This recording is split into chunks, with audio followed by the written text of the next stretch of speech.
Bonjour les Itata et soyez les bienvenus dans votre rendez-vous avec l'actualité. Écoutez ça, et aujourd'hui on va parler d'actualité dans le monde du cinéma. Il a à peine 20 ans, 20 ans qui ont bien commencé sous les meilleurs auspices. Il est passionné de cinéma et surtout il a décidé de se lancer dans un projet très beau d'images, de sons et surtout, vous allez le découvrir, que c'est une grande première. Son tournage a eu lieu en Martinique et on va parler de trafic de drogue, mais on va parler aussi d'acteurs. Bonsoir Ryan. Bonsoir. Ryan Morway pour la première fois sur Zitata. Bonsoir, merci pour l'invitation. Eh bien oui, vous êtes parmi nous pour nous parler de votre premier film d'action.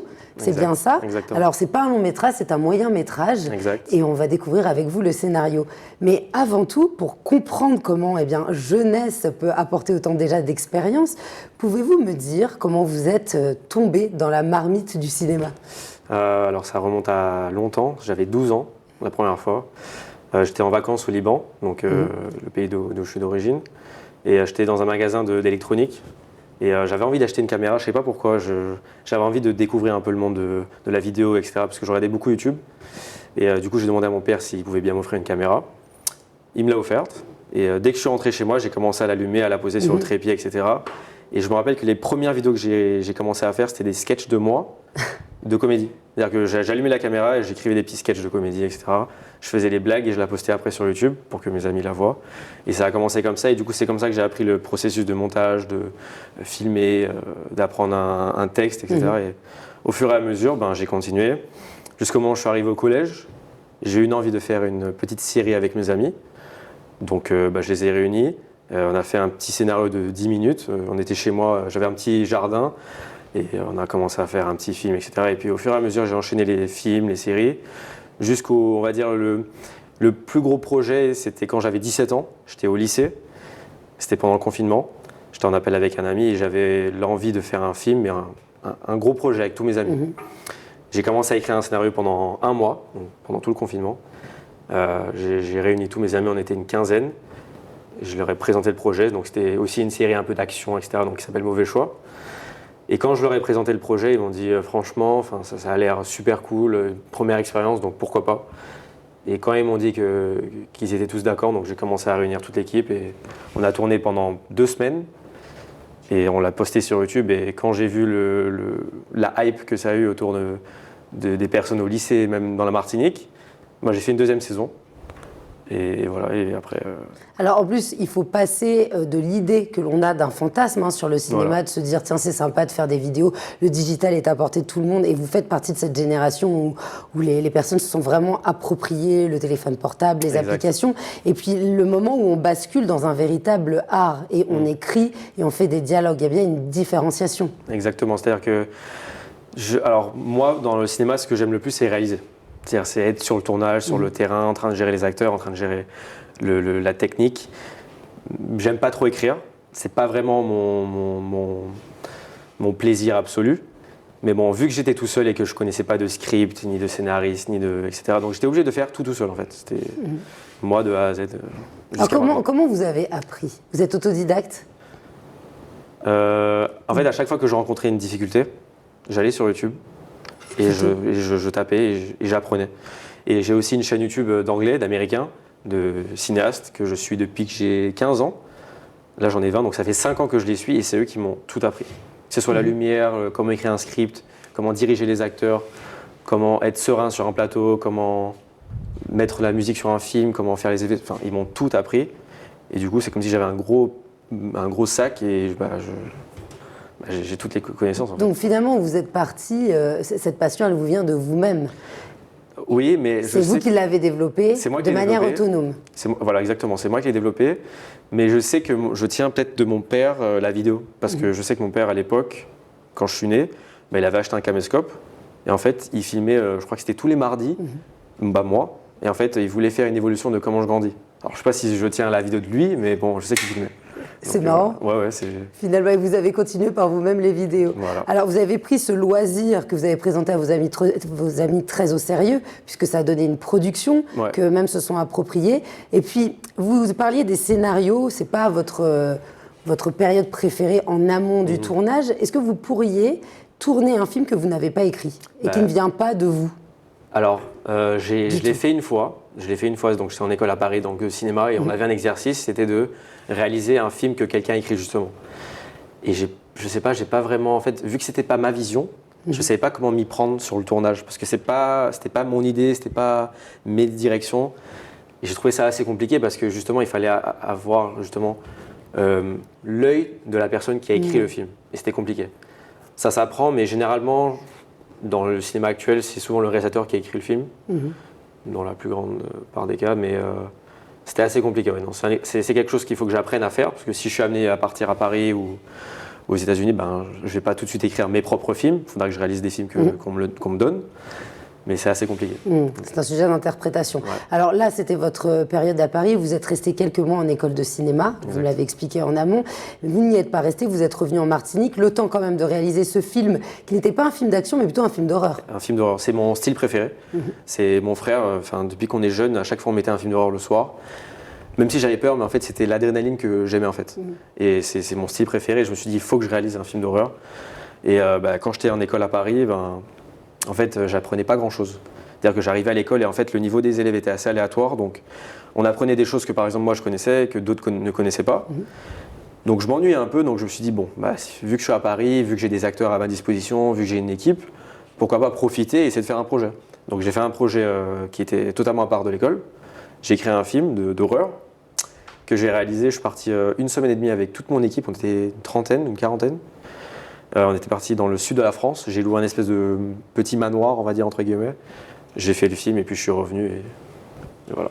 Et ensuite, vous êtes en Martinique. Là, vous quittez votre genre préféré, le film d'horreur, pour passer au film d'action. Voilà. Alors, qu'est-ce qui vous a inspiré? Pourquoi avoir fait ce glissement, surtout en Martinique, pour filmer un autre lieu? Dites-nous.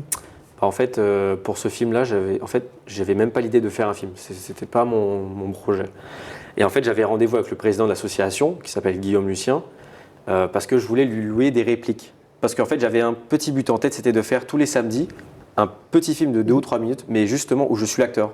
C'est-à-dire que je filme, mais je suis l'acteur aussi. C'était un espèce de concept que je voulais faire. Donc j'avais besoin d'une petite arme pour faire le film, parce que je voulais faire un petit truc d'action. Et donc quand je les ai rencontrés, en fait, je suis arrivé sur le lieu, je les ai tous vus en tenue comme ça, avec les armes, les casques, les gilets et tout. Et je lui dis, en fait, au lieu que je loue la réplique, est-ce que vous n'êtes pas, vous, OK pour faire un film avec moi et vous êtes les acteurs? Il m'a dit, écoute, on a déjà fait des projets, on a déjà fait un court-métrage. Il m'a montré, j'ai dit, écoutez, si ça vous dit… Mais c'est une discipline qui ressemble au paintball, en fait. Voilà, c'est l'airsoft. En fait, c'est du paintball, mais réaliste, avec des vraies armes, mais habillées. Et du coup, je leur ai proposé de faire une mini-scène. C'était un dimanche, une mini-scène en 1 heure. J'avais rien écrit, j'avais pas de script, rien du tout, j'avais même pas vu le lieu. J'aurais dit donnez-moi 10 minutes, je fais un petit tour du centre de tir. Il y avait une espèce de petit hangar, etc. Donc j'ai fait un tour, j'ai dit bon, ok, on va faire ça, ça, ça. Donc j'ai écrit un petit script de 5 minutes. Donc c'est-à-dire que c'est un déploiement des militaires qui vont chercher une clé USB. Voilà, c'est ça le script. On l'a réalisé et je rentre chez moi, je fais le film, j'envoie le film aux acteurs. Ils me disent mais comment t'as fait? C'est impressionnant en 1 heure.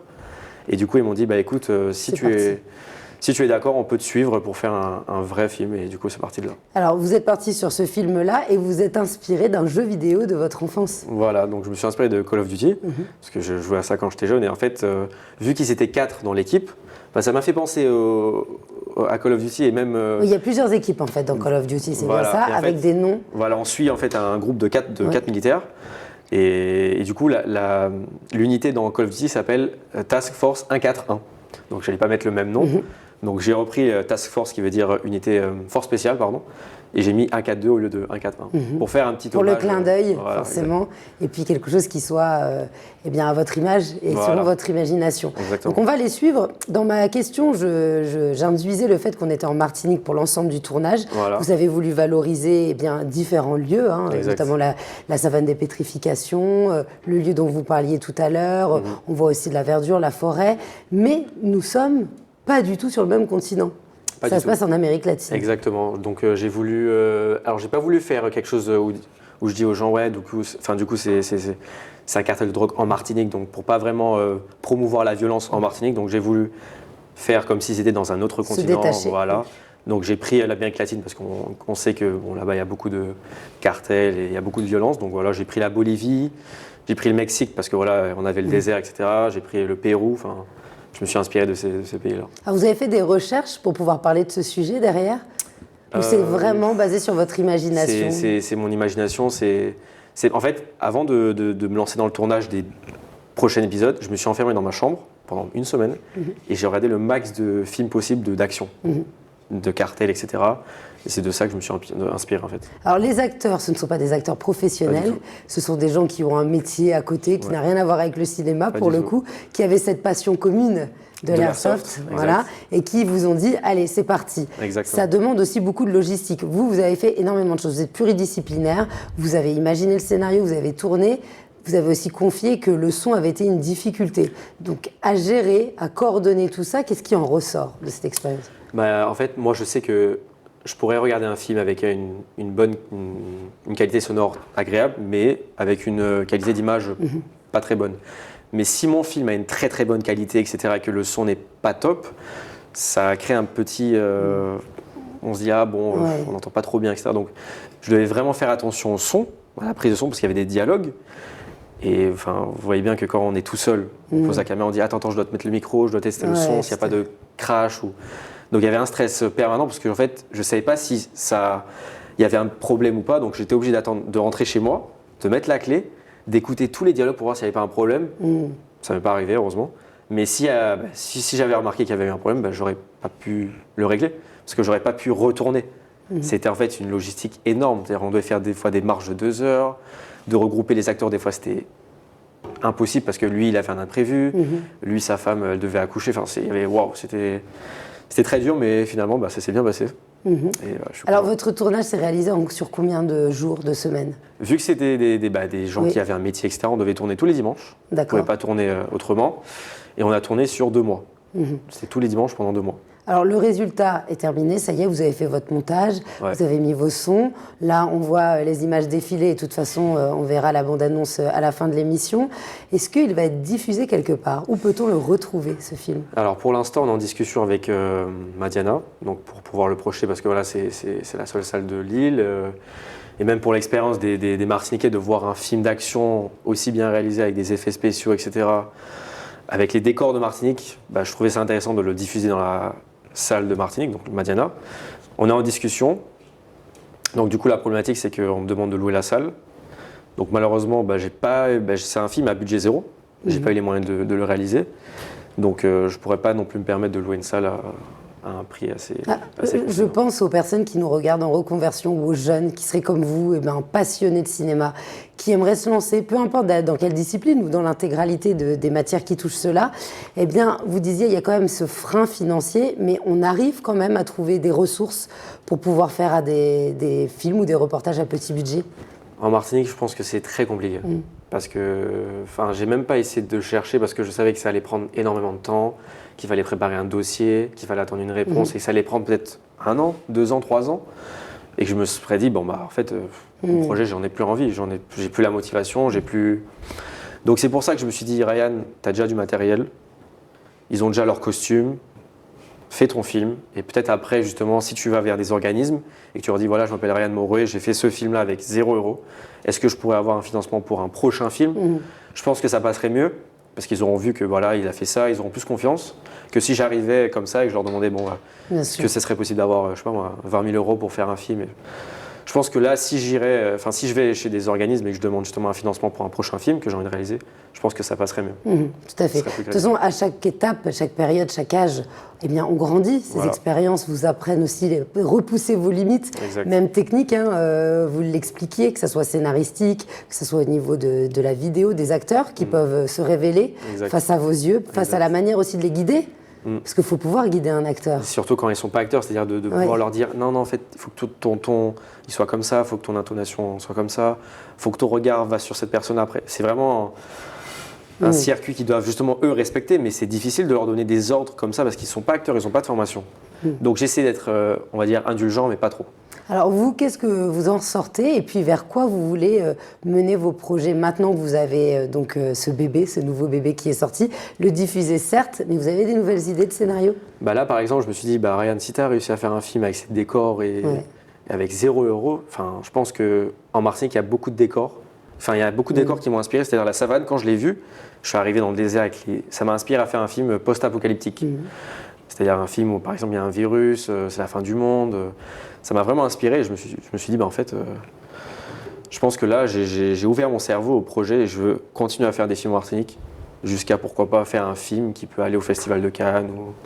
Mais là, mon envie, c'est de faire des films et de continuer à faire des films Alors, jusqu'à... Là, on parle des films que vous réalisez, mais à côté de ça, vous avez d'autres productions. Exact. Vous avez pu tourner pour un certain nombre d'artistes et aussi de marques. On peut vous démarcher à titre privé pour que vous puissiez assister à des événements et ensuite faire le montage. C'est-à-dire que mon métier principal, c'est du coup vidéaste et pas réalisateur. Donc, je fais des prestations pour que ce soit des marques, des concessions de voitures, des artistes, comme vous avez dit, même des particuliers, des mariages, etc. Donc, c'est mon métier principal, ce qui me permet de vivre aujourd'hui.